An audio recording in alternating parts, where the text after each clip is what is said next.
Welcome students, मैं अविनाश आप लोगों का स्वागत करता हूं अपने चैनल पे। और आज हम लोग सीरीज नेक्स्ट लेके आए हैं आपके बीच 15 वर्ड्स 15 मिनट्स सीरीज 36। ठीक है, और साथ ही साथ आज हम लोग IQ 10 करेंगे, इडियम्स क्यूज सीरीज 10, जिसमें 10 वर्ड होंगे हमारे पास। यानी ये 10 हम आज पूरा करते हैं तो हमारा सीरीज पूरा हो जाएगा कितना, 100 इडियम्स का, है ना। जिसमें कुछ न्यूज़पेपर वर्ड्स मैंने सिखाए थे और कुछ मैंने ट्रेंड करके आपको इजी वे में सिखाए थे कॉम्बिनेशंस के अकॉर्डिंग। तो चलिए पहले आपके बीच में इसी को डिस्कस कर देता हूं, क्योंकि आपको इसमें रिवीजन के तौर पे कमेंट सेक्शन में बताना भी होता है मैच करके दोबारा से। तो चलिए मैं शुरू करता हूं आज का क्लास। ए नीग नैक, नहीं लग रहा है कि क्वेश्चन में नीग नैक ही हमको बेवकूफ बना रहा है, कुछ समझ ही में नहीं आ रहा। मैं पूछ दिया नीग नैक तो कहोगे नग तो सुने थे लेकिन नीग नैक तो सुने ही नहीं है। तुम हमको या तो बेवकूफ बना रहे हो या तो इस वर्ड का मतलब ही नहीं होता है। तो ए नीग नैक का मतलब बेवकूफ आदमी। क्या हो गया? बेवकूफ आदमी हो गया।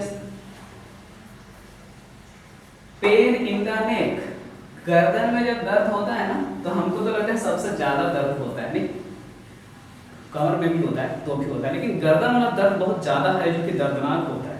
इस सेंस में अगर आप चलोगे तो लगेगा कि क्या सेंस ज्यादा है, इरिटेटिंग का, है ना।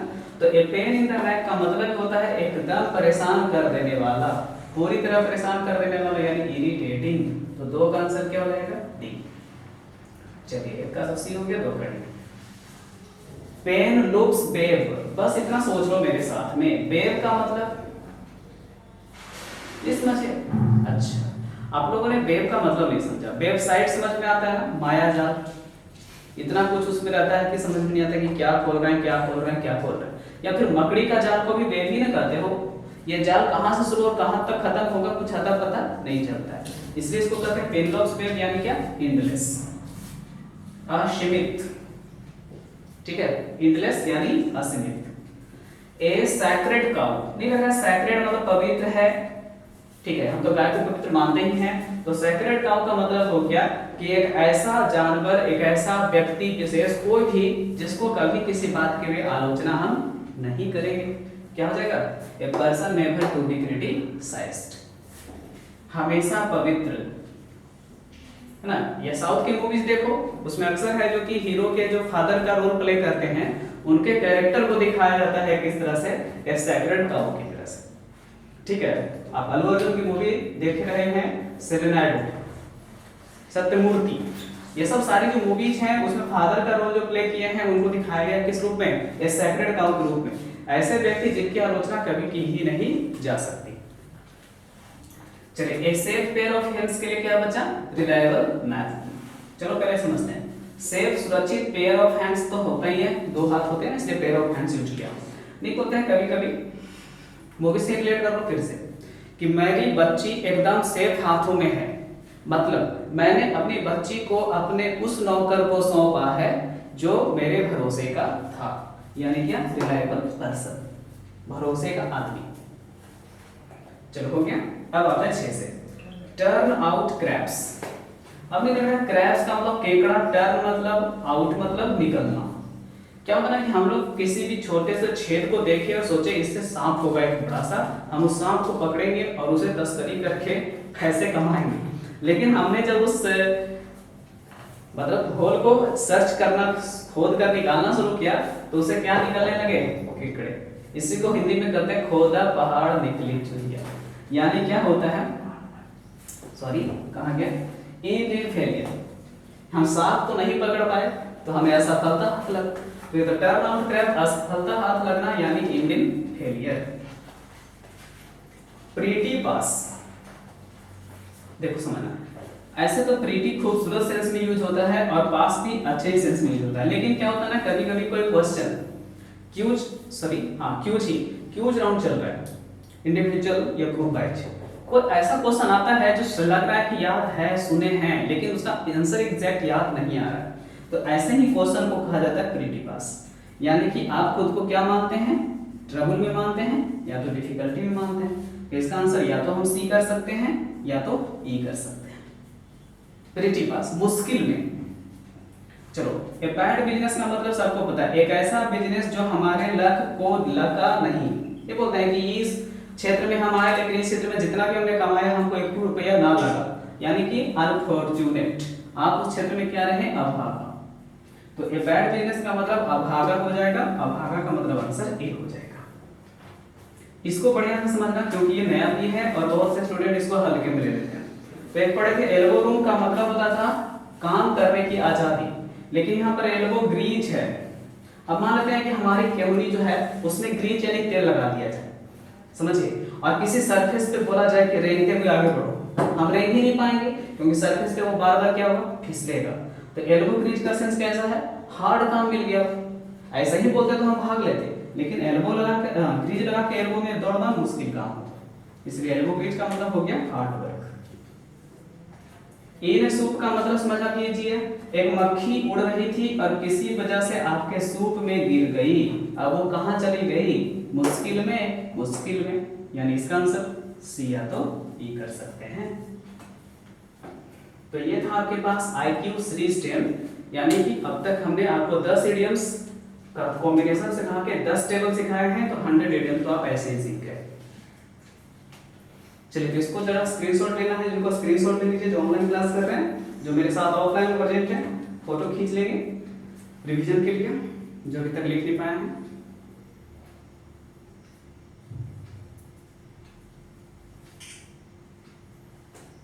चलिए ठीक है, तो अब हम उसको इरेज करते हैं, थोड़ा अपना जगह बनाते हैं।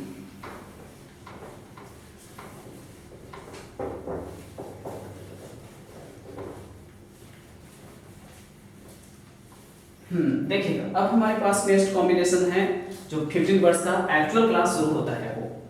तो थियोक्रेसी में, क्रेसी मतलब गवर्नमेंट होता है, गवर्नमेंट लिख दो, बाई लगा दो, और थियो का मतलब हम लोग पिछले क्लास में पढ़े थे कि क्या होता है, ईश्वर होता है, लेकिन पिछला में थियार्ची था, ईश्वर का शासन, इसमें थियोक्रेसी है। तो गवर्नमेंट बाई गॉड्स रिप्रेजेंटेटिव, समझे नहीं? जैसे हम अगर हिंदू समाज से बिलोंग करते हैं तो मंदिर जाते हैं, तो मंदिर के पुजारी जैसे जैसे जैसे जैसे करते हैं वैसे परंपरा बन जाती है, शासन बन जाता है। अगर आप मस्जिद जाते हैं तो वहाँ के जो होते हैं वो अपना रूल रेगुलेशन सेट कर लेते हैं, उनके अनुसार शासन बन जाता है। चर्च में जाते हैं तो क्रिश्चियन समुदाय का जो पादरी होता है तो वो सेट कर देता है रूल और नॉर्म्स को। तो इस तरह से आपका है जो कि सब कुछ सेट होता है। तो इन लोगों के द्वारा जो तय नियम होता है उसी तय नियम को कहते हैं थियोक्रेसी। चलिए, नेक्स्ट कॉम्बिनेशन है रेजिसाइड में, साइड मतलब मर्डर होता है, तो आपको पता ही है, और हमें पता होना चाहिए कि रेजी मतलब राजा है ना, रेजी मतलब राजा, तो राजा की हत्या किंग। अब हो सकता है कि क्वेश्चन में मोनार्क लिख देगा, तो कोई दिक्कत नहीं, मोनार्क मतलब ही होता है सम्राट, जो 2 3 4 5 राज्यों का सम्राट होता है ना उसे मोनार्क कहते हैं, और जो किसी एक ही राज्य का होता है उसे किंग कहते हैं। चलिए आगे चलते हैं, मॉर्चुअरी। देखो ये पोस्टमार्टम के लिए जगह होती है, ठीक है, ए प्लेस फॉर ऑटोप्सी या पोस्टमार्टम, आपको खुद लिखने आता है, पोस्टमार्टम ऐड कर सकते हैं। तो पोस्टमार्टम या ऑटोप्सी की जो जगह होती है, कमरा होता है, स्थान होता है, रूम होता है, उसे मॉर्चुअरी कहते हैं। अब देखो मॉर्ग क्या होता है, आप तो सुने होंगे कि पोस्टमार्टम के बाद परिचित लोगों से या संबंधी लोगों से मतलब डेड बॉडी को देने के लिए, मिलाने के लिए कहीं पे रखा जाता है, तो उस जगह को मॉर्ग कहते हैं, ठीक है, place for dead bodies after postmortem या आफ्टर ऑटोप्सी रखो, क्योंकि आज का जो वर्ड है न्यूज़पेपर का वो पोस्टमार्टम की जगह ऑटोप्सी यूज होता है, ठीक है। तो ये हो जाएगा आपके पास place for dead body after postmortem या ऑटोप्सी, वो होता है मॉर्ग।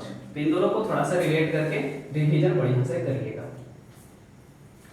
ऑटोप्सी तो मैं बार बार लिख ही रहा हूँ, लिविंग बॉडी का नहीं हो रहा है, किसका हो रहा है, डेड बॉडी का ऑपरेशन हो रहा है, इसी को कहते हैं, ठीक है। तो ऑटोप्सी का मतलब हो गया ऑपरेशन,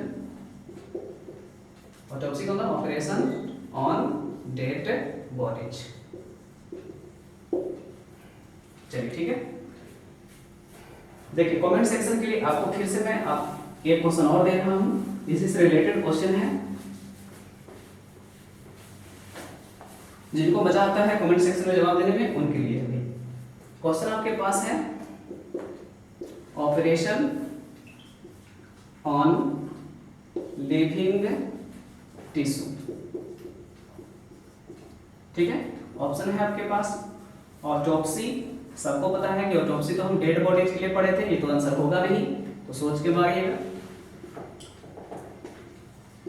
बायोप्सी,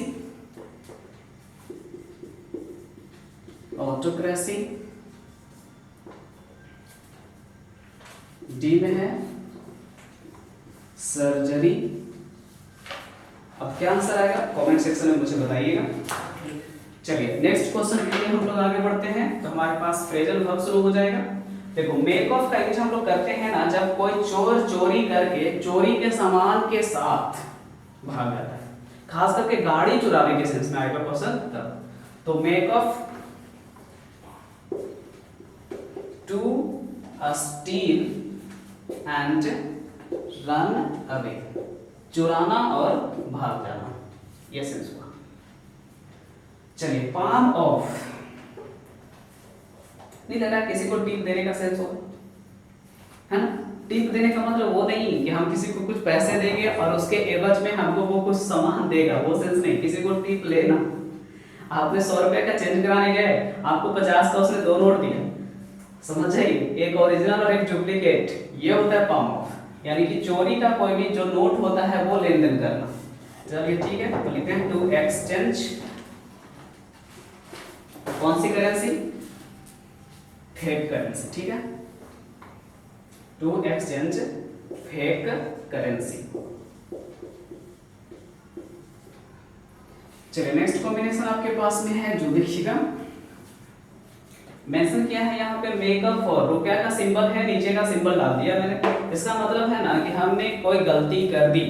मान लेते हैं कि आप 4 व्हीलर चला रहे थे और किसी बाइक सवार को आपने टक्कर मार दी और उसका बहुत सारा नुकसान आपने कर दिया, तो आप क्या करेंगे, कुछ पैसे पॉकेट से निकाल के उसको भरेंगे, ये होता है मेकअप फॉर। यानी क्या होता है, टू पे फॉर। ठीक है, ये to compensate for, to compensate for, भुगतान करना। पास में तो सबको पता है कि गुजर जाना होता है, ये हम क्या सिखाएंगे, टू डाई होता है, टू किक द बकेट होता है। चलिए उसके बाद है टर्न ऑफ द टैप। मान लेते हैं यहाँ पे टैप लिख दिया, टैप का मतलब समझते हैं नल होता है। तो कई बार होता है क्वेश्चन ये भी आता है कि I forget to turn blank space the tap, तो मैं टैप यानी नल को ऑफ करना भूल गया। यानी क्या हो जाएगा आपके पास में, टू स्टॉप या टू क्लोज, ये सेंस रोकना या तो क्लोज करना यानी बंद करना। चलिए अब हम लोगों के पास नेक्स्ट राउंड है इडियम्स का। देखो बाय एंड बाय, इसका इंग्लिश डायरेक्ट याद रखना, by and by equal to क्या हो जाता है, ग्रेजुअली। आप हिंदी याद करना, धीरे धीरे। बाकी तो सॉन्ग भी आ गया है, बच्चों को सबको पता होगा धीरे धीरे। हाँ, ये होता है धीमे धीमे या धीरे धीरे, ग्रेजुअली। जैसे होता है क्या ना कि क्वेश्चन ऐसा आएगा कि धीरे धीरे वह एक शहर का बड़ा व्यापारी बन गया। ओके, तो he became the most successful businessman of the city by and by. Cut both ends, फिर वही बात है ना, बोथ मतलब दोनों, एंड्स का मतलब होता है ऐसे तो लक्ष्य। क्या हुआ, सबसे अच्छा एग्जांपल आप ले सकते हैं पांडव और कौरव के गुरुजी का। पांडव को भी शिक्षा दिया, कौरवों को शिक्षा भी दिया, दोनों को शिक्षा दिया। और इवेन है जो कि दोनों ने जब जब युद्ध के दौरान भी उनसे कुछ बातें की, उन्होंने बताया। तो यही है, उन्होंने दोनों के फेवर में काम किया, दोनों का पक्ष लेना। क्या हो जाएगा, to favour both side, to favour both sides, दोनों का पक्ष लेना। अगला है fly in the face of, समझना है। फेस मतलब चेहरा, फ्लाई मतलब मक्खी।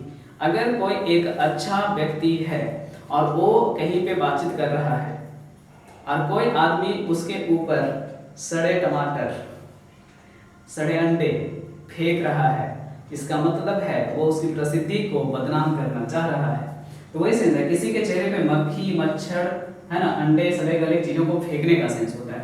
तो fly in the face of का मतलब होता है अवहेलना करना, टू डिफाई, DEFY, अवहेलना करना, इज्जत उतारने का सेंस, अवहेलना करना।